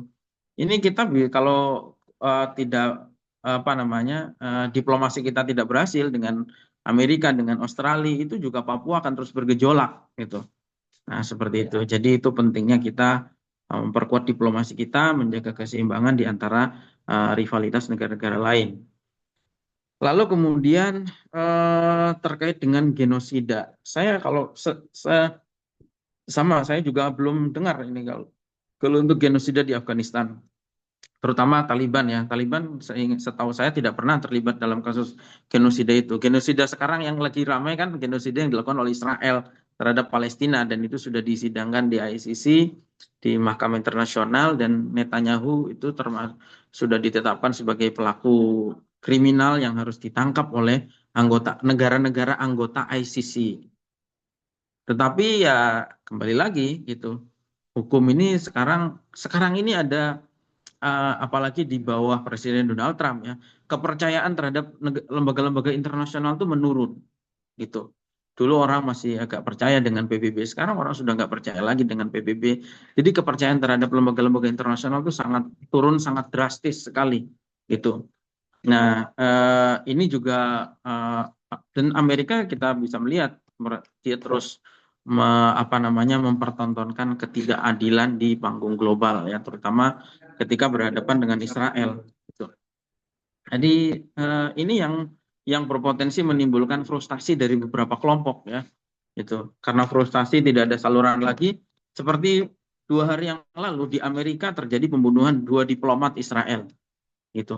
Orang sudah frustasi, gitu. Teman-teman ngikuti ya, kemarin di Amerika itu ada pembunuh tidak jauh dari markas FBI, ada museum Yahudi, itu ada 2 diplomat Israel baru selesai menghadiri acara di situ dan kemudian ditembak bukan oleh orang Muslim bahkan gitu, oleh oleh orang Meksiko itu karena orang sudah frustasi melihat di manifestonya itu terlihat bahwa dia sudah frustasi, nggak ada yang bisa dipercaya lagi untuk menjaga keadilan, terutama ketika berhadapan dengan Israel, genosida yang dilakukan oleh Israel gitu. Jadi seperti itu. Kalau Taliban setahu saya tidak pernah terlibat kasus genosida, dan Taliban memang tidak transnasional, hanya saja masih ada beberapa problem, yaitu beberapa negara menganggap bahwa Afghanistan di bawah Taliban ini menjadi persemaian kelompok teror transnasional gitu. Pakistan mengatakan bahwa kelompok teror yang ada di negaranya itu pelatihannya di Afghanistan. Beberapa FTF orang Indonesia tuh sampai sekarang masih ada di Afghanistan. Nah, itu kita tidak boleh lupakan bahwa Talibannya sendiri tidak transnasional. Ya, tentu dia ketika berhasil ngambil alih Afghanistan, mereka sudah nggak pernah ngajak orang untuk datang ke negaranya, melakukan pelatihan militer di sana, misalnya tidak seperti itu. Tetapi negaranya ini menjadi tempat yang kondusif untuk melakukan pelatihan-pelatihan itu bagi beberapa milisi teror yang transnasional ya. Kemarin kan ada peristiwa di Kashmir misalnya ya, dan itu Pakistan mengatakan mereka kelompok-kelompok yang berlatih di Afghanistan gitu ya. Meskipun ini agak politis lah gitu ya. Tapi beberapa FTF Indonesia juga sampai sekarang masih ada di Afghanistan. Nah, sekarang bagaimana mahasiswa? Ada pertanyaan bagaimana kita sebagai mahasiswa? Mahasiswa ini saya kira penting sebagai kelompok atau kelompok masyarakat yang terpelajar ya, terutama dalam hal mahasiswa punya tanggung jawab dalam hal tanggung jawab moral dalam hal menjaga ketahanan digital, terutama bagi masyarakat, menjadi penyaring informasi. Ketika ada hal-hal yang perlu diluruskan, mahasiswa yang harus meluruskan gitu. Supaya masyarakat kita ini tidak mudah terprovokasi dengan berbagai isu. Apalagi sekarang yang bergerak adalah anak-anak muda ya. Teman-teman lihat itu, sekarang di Indonesia ini menguat anarko misalnya ya. Itu anarko itu doktrinnya anti terhadap negara ya gitu. Dan kebanyakan diikuti oleh anak-anak muda, dan ini harus mahasiswa yang menjadi penyaring, penyeimbang dari gerakan-gerakan seperti ini, karena kalau anarko ini membesar juga akan sangat mengganggu stabilitas di masyarakat kita itu. Ini saya kira peran pentingnya mahasiswa dalam mencerdaskan masyarakat, terutama dalam hal ketahanan digital melalui literasi yang damai gitu ya. Damai dan pro terhadap stabilitas. Itu, terima kasih. Oke, baik. Terima kasih atas jawabannya dari Pak Rigi Subagia dan Gus Naji. Selanjutnya saya akan pilih salah satu penanya yang menurut saya menarik, yaitu ada pertanyaan dari Saudara Yani. Pertanyaannya itu, bagaimana cara menciptakan ruang aman bagi warga Suriah dan Afghanistan untuk menyuarakan kebenaran dan pengalaman mereka tanpa takut akan pembalasan dari kelompok berkuasa? Lalu, dalam menghadapi dominasi narasi perdamaian oleh negara-negara besar, bagaimana suara negara-negara kecil dan masyarakat lokal bisa dipertahankan agar tidak terpinggirkan dalam perundingan dan kebijakan internasional. Mungkin bisa dari Pak Riki sebagai dulu untuk menjawab pertanyaan tersebut. Boleh minta waktu ya semenit bentar. Oke, ya, makasih.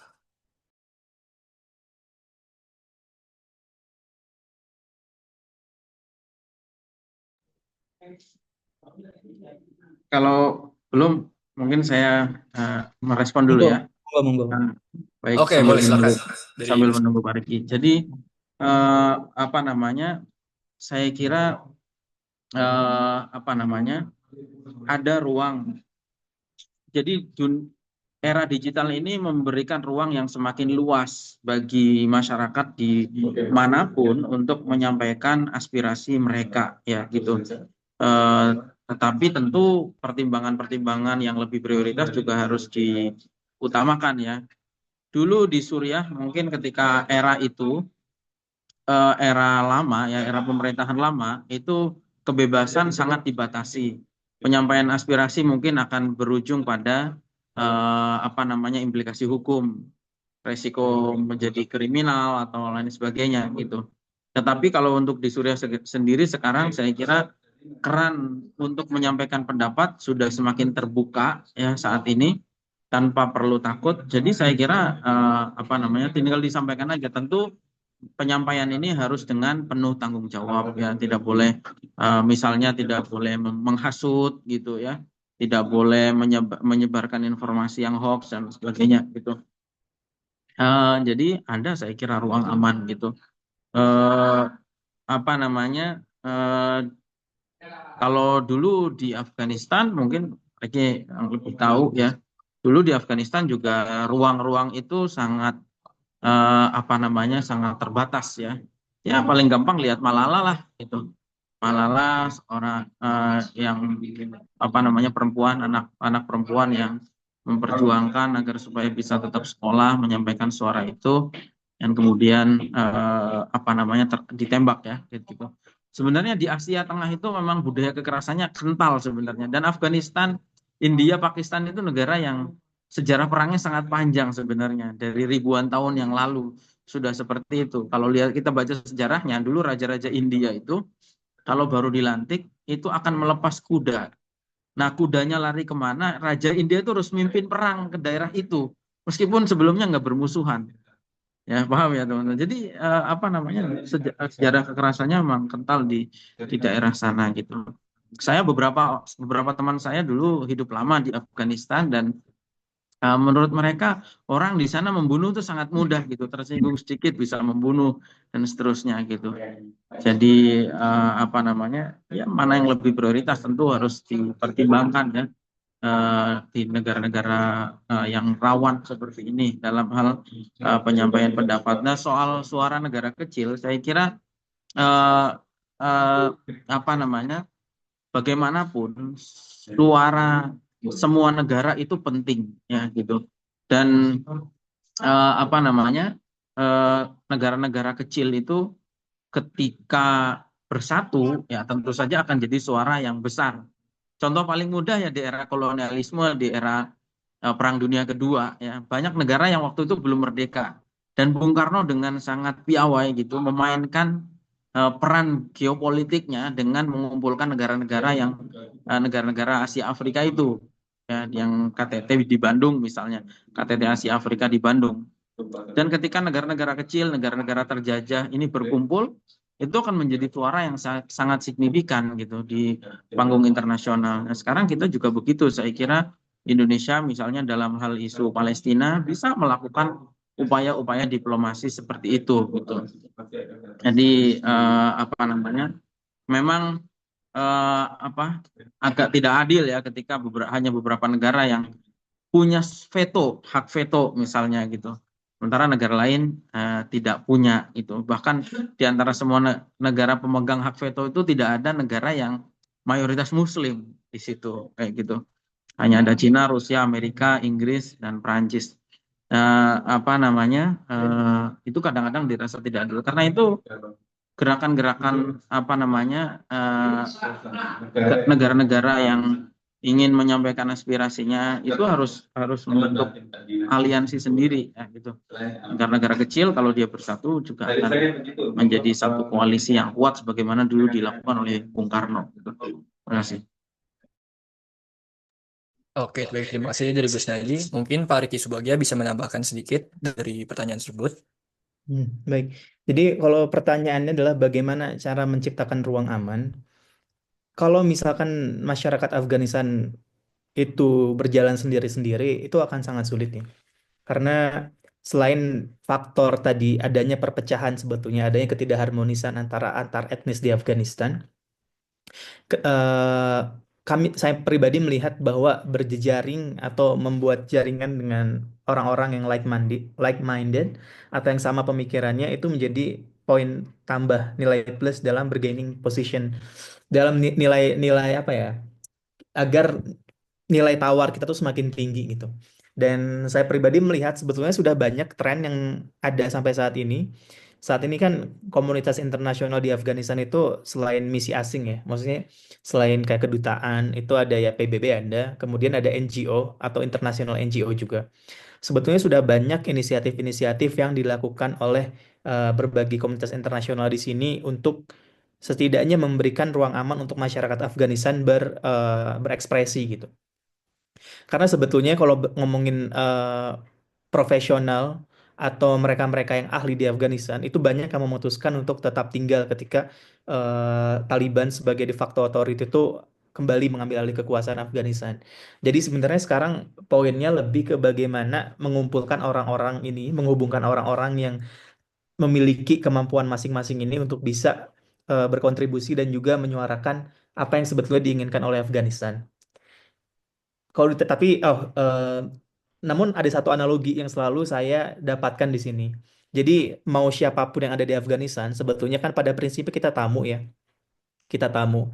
Dan ketika kita bertamu, sebetulnya kembali lagi menjadi semacam keputusan tuan rumah. Apakah pertama akan menerima tamu, dan kedua apakah akan menerima saran dari tamu atau membutuhkan bantuan dari tamu atau tidak, seperti itu.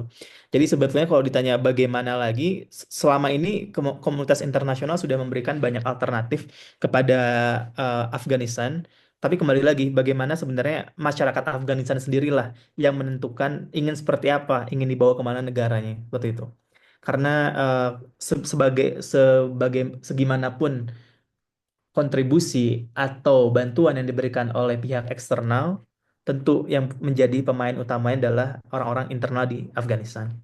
Mungkin itu, dan terkait negara kecil, sebetulnya tadi ingin klarifikasi sedikit, yang dimaksud negara kecil di sini itu negara yang kecil secara geografis atau yang negara yang kecil secara pengaruh atau kekuatan gitu. Karena kita bisa melihat kayak negara kayak Singapura misalkan, itu negara kecil banget, tapi dia di dunia internasional dia sangat dihormati atau disegani gitu, khususnya dalam urusan keuangan internasional atau hukum internasional kayak gitu. Jadi pertama itu kita melihat sebenarnya apa yang dimaksud negara kecil itu seperti apa. Lalu kalau misalkan bagaimana cara agar bisa bernegosiasi dan lain-lain, itu banyak sekali faktornya sih. Cuman kalau misalkan, oke kita ambil negara yang dimaksud negara kecil adalah negara yang kecil pengaruhnya ya. Misalkan negara-negara yang dianggap ya negara yang nggak berpengaruh lah kayak gitu. Salah satu hal yang paling bisa dilakukan adalah ya berserikat tadi, mencoba mencari aliansi, tanda kutip ya, aliansi. Sebagai contoh nih, eh, gimana ya? Sebagai contoh, kita melihat di Asia Tenggara itu ada ASEAN ya, teman-teman. Gitu. Ketika ASEAN ini bergerak sebagai satu entitas, tentu nilai tawar kita di mata orang lain itu akan semakin tinggi. Misalkan ketika ngomongin kerjasama ekonomi gitu. Ketika kita mencoba melakukan kerjasama ekonomi dengan Eropa, atau dengan Jepang, atau dengan Tiongkok, dengan Korea gitu. Ketika kita menawarkan diri, oke nih kita satu ASEAN, kita ada peluang seperti ini, pertumbuhan ekonomi kita seperti ini, dan lain-lain. Ketika bergerak dalam satu blok, tentu itu akan menjadi orang-orang akan lebih tertarik melihat kawasan Asia Tenggara.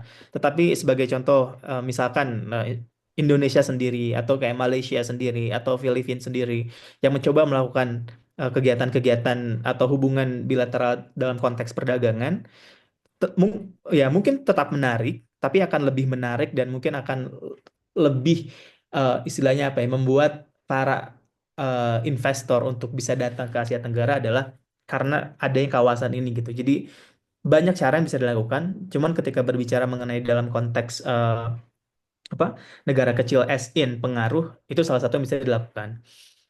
Tapi balik lagi ya, kalau ngomongin negara negara kecil maupun besar sebetulnya by prinsip kita tetap sama di Perserikatan Bangsa-Bangsa gitu. Jadi ketika eh, apa kita memiliki tetap dihitung sebagai satu suara. Meskipun pada praktiknya betul tadi Gus Najih sampaikan memang pada saat ini sebagai contoh adanya hak veto dan lain-lain, tentu itu sebetulnya sistem yang perlu direformasi.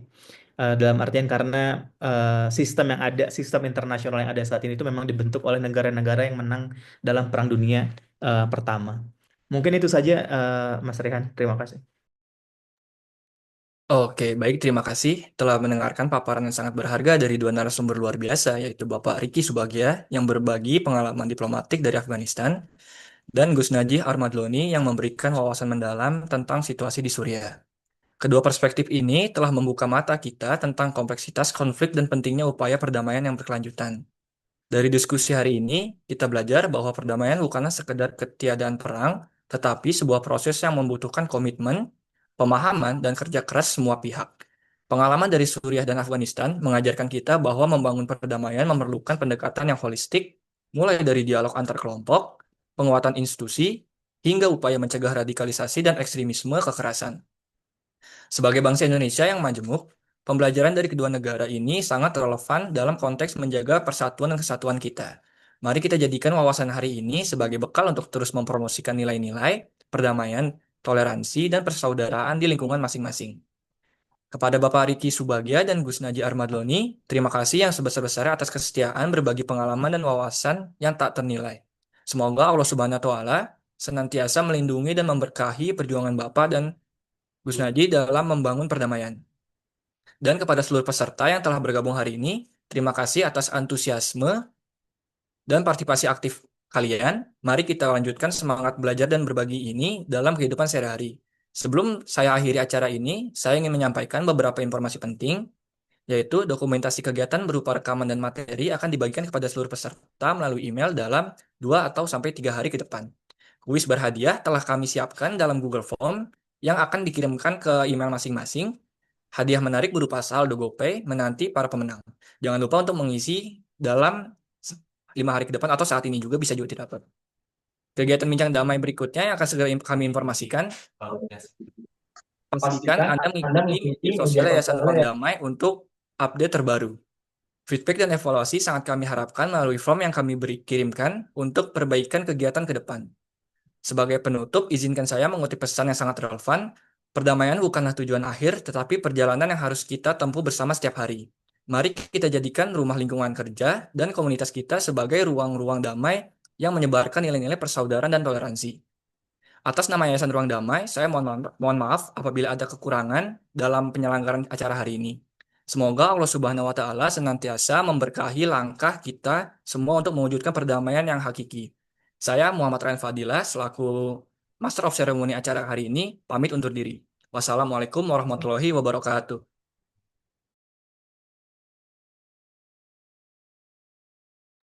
Terima kasih, izin live.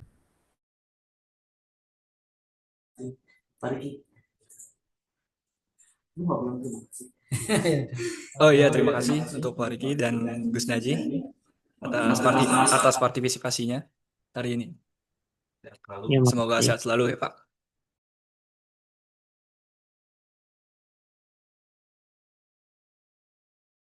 Ya, untuk teman-teman ada Google Form yang bisa kalian isi, di mana nantinya akan mendapatkan hadiah dari kami. Bisa langsung diisi.